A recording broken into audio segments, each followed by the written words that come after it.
Hello everyone, hope you're doing well. Today it is time on the update 1.101 dev server to have a look at the new naval vehicles which are coming into the game. There is also some extra information such as some mechanics which have been added, and these mechanics are awesome.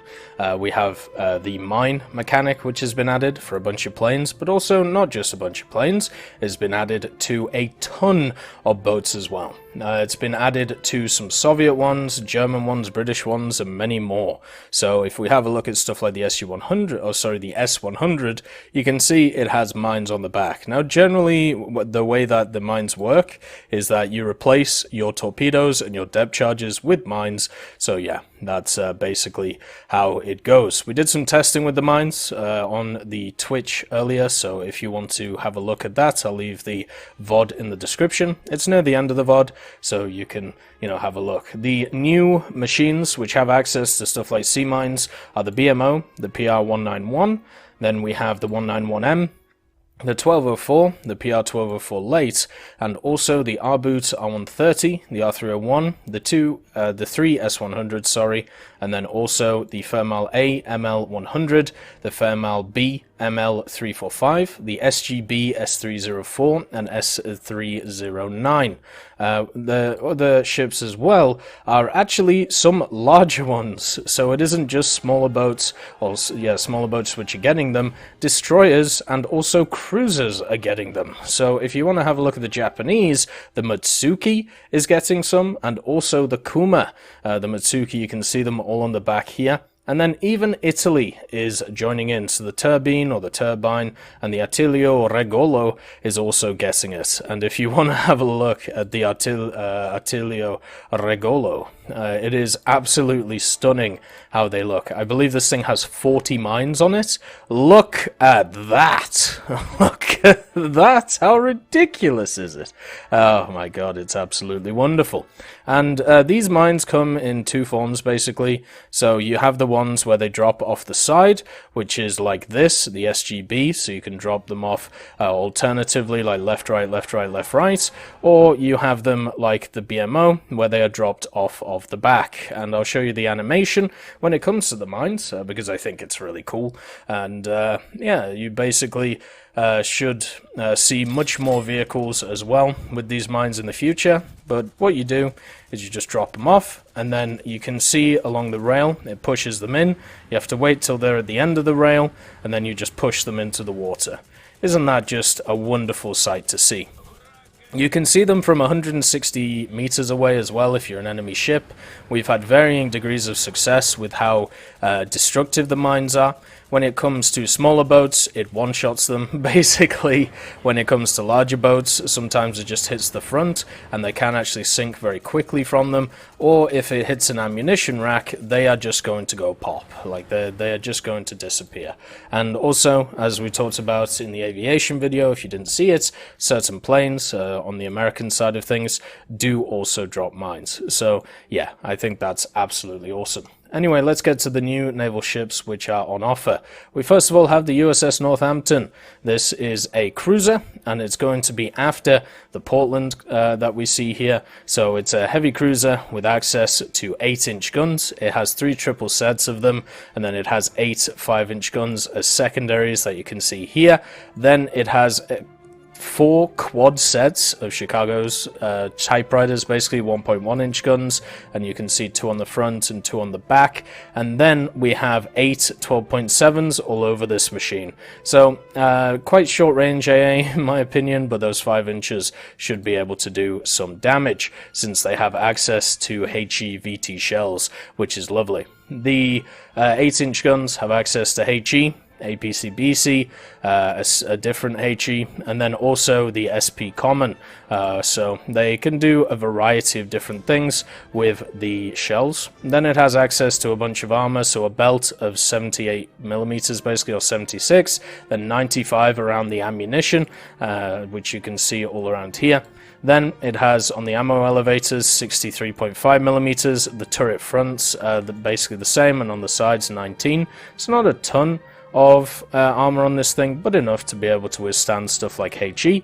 Then it also gets access to 621 crew on it, and a bunch of very large engines and also transmissions. 2 smoke funnels as well, so a little bit more survivability through there, not being able to knock out the engines just through 1 smoke funnel. The next vehicle that is on offer is for the Soviets, nothing new for the Germans apart from the mines, and it is the PR-50. This thing is looking kind of monstrous. The SKR PR-50 Yenot. It's going to be a 4-row machine, has access to 3 100mm guns, and also 2 torpedoes in the center here, and 2 dual sets of 37mm for AA support. So this is another one of those machines which should take over the center of the battlefield where all the PT boats are and the battle boats, but not do too well against destroyers. I was a little bit worried when I looked at this machine, because we've had so many Soviet machines which have really high fire rates on their guns, their main guns, you know, stuff like the 159, the PR-35, and also some of the other machines that I've just added. But I am happy to report that when it comes to these guns, they are, you know, normal fire rate basically, so nothing absolutely crazy. It does have access to radar though, which is really cool, you know, being a modern ship, and as I said, it does have access to torpedoes too. So there's a lot to like about this ship, even though, you know, I don't think it will hold up too well against destroyers, but it'll do well against stuff like PT boats, and also hull break them, because these are 100mm, so that's always nice. It does have a bomb mortar on it as well that you can see here, so it will be useful for destroying the mines. It isn't unfortunately modeled yet for the machine. Can I, like, maybe put it in? Let's see. This should, yeah, there we go. So it is modeled there right now. There we go. So you can use these mortars to be able to destroy mines and stuff, which may be really useful now with the addition of them. The next one we're looking at is for the Britain, and this is the HMS Peacock. And the HMS Peacock, as you can see, is a wonderful machine. This is a sub-chaser, much more modern than what we've seen before, and the main addition to it is the 76mm Otto Melara. This is becoming something which is on a lot of naval machines now, and basically what all this machine is just a platform for that 76mm. It has literally nothing else going for it right now apart from that 76mm, which is why it's at 3.3. So you can find it after the Fairmar C. It is a rank 2, so you can use it for all of its challenges and stuff, but I just really like this machine. It looks awesome. It looks incredibly modern, especially the way that the bridge is set up. It doesn't have a lot of armor protection, unfortunately, but does have a really cool X-ray model and only one very small smoke funnel. This thing can go 46 kilometers an hour though, so it's not too slow, but it will get outpaced by a lot of PT boats that will run circles around it. So you're going to have to man that gun very well to be combat effective. Does have quite a large first stage ammo storage of 85, which is pretty nice. That's a lot of the ammunition that you actually hold on this thing, so, you know, as long as you're firing just consistently all the time, you'll be able to just keep up the fire rate constantly. The next 2 vehicles are Japanese, which are being brought in. One of them is the Chidori. The Chidori is a 30s kind of gunboat, or I suppose kind of a destroyer escort, but this is its modernized version, or like a semi-modernized version. Its modernized version from 44 actually had 10 25mm on it and got rid of the torpedoes. This is kind of a mid modernization, so it has access to 6 25mm. You know, it has a bunch of them on the back. Then it keeps its torpedoes, so it still has the 4 torpedoes. Only has 2 torpedo tubes though, so it has 2 torpedoes being able to be fired, and then it has a reload of 2 torpedoes, so that's very nice for realistic where you don't have reloading. And the main armament is 2 120mm, which are the Type 3 cannons, so you should be used to these if you've used other machines such as, you know, the Matsuki. These are exactly the same guns that are found on that. The Chidori is also found after the Ikazuchi, which you see here. So yeah, this is the 1945 version of the Chidori, which is being used. It does have depth charges, a bomb mortar, and also, of course, torpedoes. These torpedoes are only 10-kilometer ones, though. They're not the really cool ones that you see from the Japanese, the long lances. They're just standard, 10-kilometer ones, which will still be fine.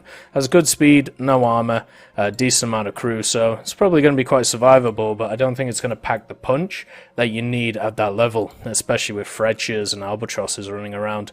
This is the other machine which is being added, the Akebono, or as I know it's the Wakabuki, and the Akebono is the machine which is a destroyer escort. So this has access to two 3-inch guns on it, Mark 34s. Also has access to a dual 40mm Bofors that you can find here, and that's unfortunately about it. It can carry a bunch of depth charges if you want. These may become more useful when it comes to the stuff such as the mines which are about, so maybe it'll be able to clear them out. But I've got to say, like, the general armament on this is a little bit depressing. I feel like it's just going to get blown out of the water. It's 3 inches do have a good fire rate on their first stage ammo once they're firing it, and it does have 200 on the first stage ammo storage, so it'll be completely fired. It does go 50 kilometers around the place, which is pretty good. The other thing is the guns won't hull break because they're only 76.2mm. But it does have a nice set of ammo options on the 40mm with the universal HE and AP. No HE VT or anything like that, but you do get that on the main guns, which is lovely.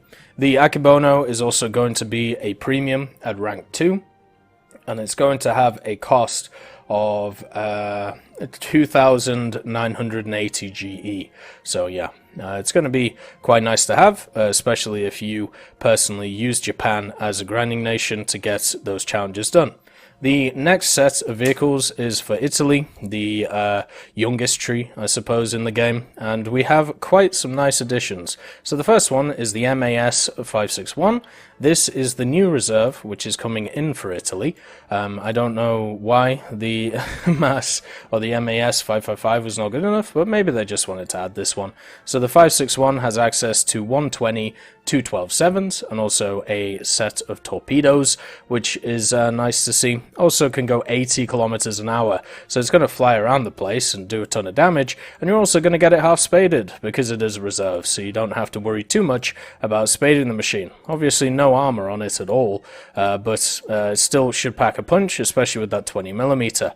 The next vehicle is of course the Zara, and the Zara is coming in as the top ranking highest vehicle for Italy.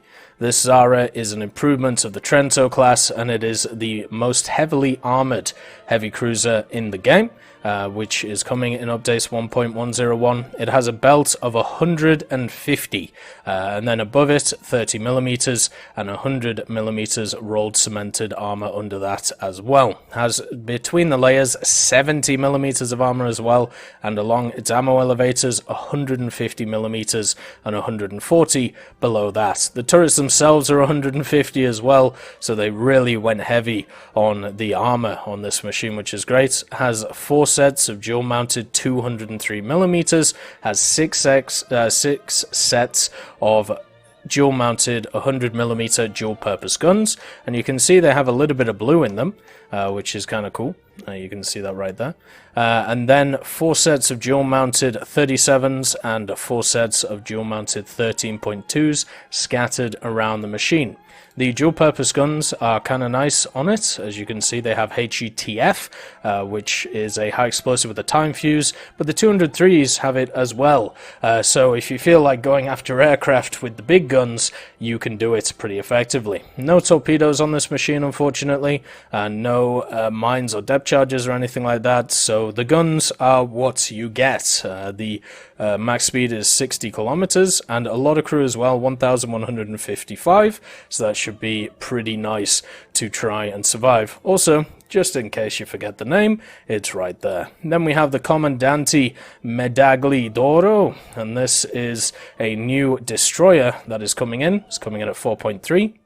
And it's going to have access to 4 135mm turrets, which I believe is different to the rest of them, right? Yeah, 120s, and also 120s. So yeah, this has slightly different turrets. These are Auto Mod 1938 cannons, and also has access to a ton of AA on it. It has 12 37mm, which are all laden on the center of the machine in this big coagulation that you see here. There's a bit on the front as well. It also has 2 dual sets of 20mm flanking the bridge. So overall, a lot of stuff going on with this machine, and also a bunch of smoke funnels as well. Has access to 2 sets of torpedo tubes, which will fire 6 torpedoes at a time, and then if you have a look at the torpedoes themselves, they go 13 kilometers with the upgrade of the torpedo mode, but if you take off the torpedo mode, then it's kind of a sad only 4 kilometers, and if you're engaging stuff at 4 kilometers with the Comandante, I feel like you're doing something wrong. The HE shells on the 135s only pen 23mm, but have good muzzle velocity. The AP HEBC is 174-154-63, and it also gets access to a time fuse. Bella Ciao is also playing in the background. It is actually in the live server as well. It's just very hard to hear every once in a while, so yeah, it's kind of as simple as that. So overall, some pretty cool ships which have been added to the game. A lot of larger stuff, which makes sense, and it's nice to see an expansion of the Italians. I hope you all have a wonderful day, and I'll see you next time.